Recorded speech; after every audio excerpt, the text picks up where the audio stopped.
Cet album a pour titre La robe de Noël. Auteur et illustrateur Satomi Ishikawa. La fin de l'année approche. À la lisière de la forêt, les sapins ne peuvent plus rester tranquilles. Car bientôt, ce sera un grand jour pour eux, le jour de partir à la fête. Mais oui, bientôt ce sera Noël. Quelle robe voudrais-tu pour la circonstance ? Demande le plus grand à son voisin. Ah, j'y réfléchissais justement. C'est une fête tellement importante pour nous. Oui, nous l'attendons depuis si longtemps. Et chacun rêve et se demande quelle robe il portera pour la fête. Dans l'ombre de ces grands arbres, il y a un tout petit sapin qui les écoute. J'ai toujours rêvé d'une robe de fleurs, dit un sapin tout rond. Qu'en pensez-vous ? Mais non, un arbre de Noël ne ressemble sûrement pas à ça. Noël n'est pas la fête du printemps, voyons. Mais à la vérité, aucun d'eux n'a jamais vu d'arbre de Noël. Ils ne peuvent qu'imaginer. Noël, d'après ce que j'ai entendu dire, c'est la fête de la lumière, déclare le grand sapin. Oui, la fête de la lumière, approuvent les autres. Alors moi, dit un sapin triangulaire, je voudrais une robe pareille à l'or du soleil couchant. J'en ai assez d'être vert toute l'année. Moi, j'ai toujours rêvé d'une robe arc-en-ciel, dit un sapin bien touffu. Et le petit sapin les écoute, émerveillé. Quant à moi, dit le grand sapin, je voudrais une robe faite de 1000 étoiles scintillantes. Oh oui, ce serait éblouissant, pense le petit sapin. Et je voudrais être sur la plus belle avenue du monde, poursuit le grand sapin. Tous les autres renchérissent. Le petit sapin a bien un rêve lui aussi, mais qui l'écouterait ?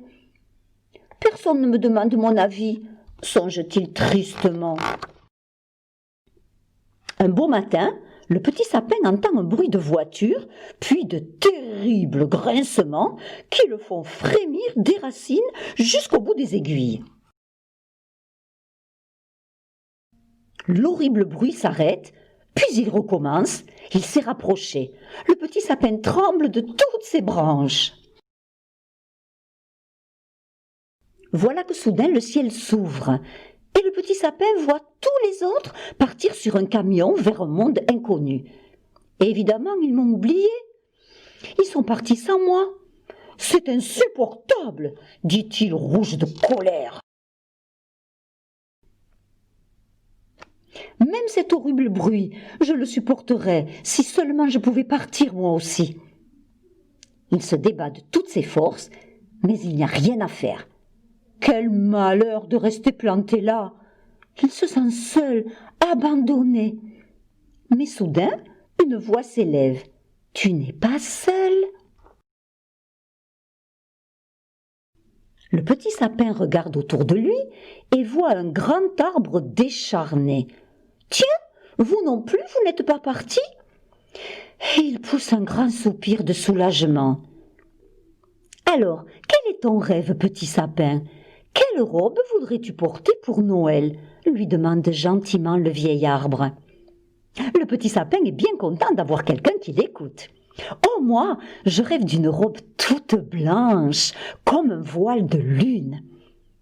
Mais je sais que je devrais attendre encore longtemps, dit-il tristement. Ah, peut-être pas si longtemps que cela. Et vous, de quelle robe rêvez-vous ? Demande le petit sapin. Oh, moi, de toute façon, je suis trop vieux.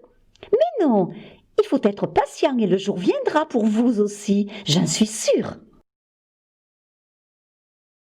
C'est le matin de Noël. Lorsque le petit sapin s'éveille, il est surpris de voir une robe toute blanche descendre du ciel et se poser délicatement sur lui. Et quand le soleil se lève, cette robe blanche se met à scintiller de 1000 éclats.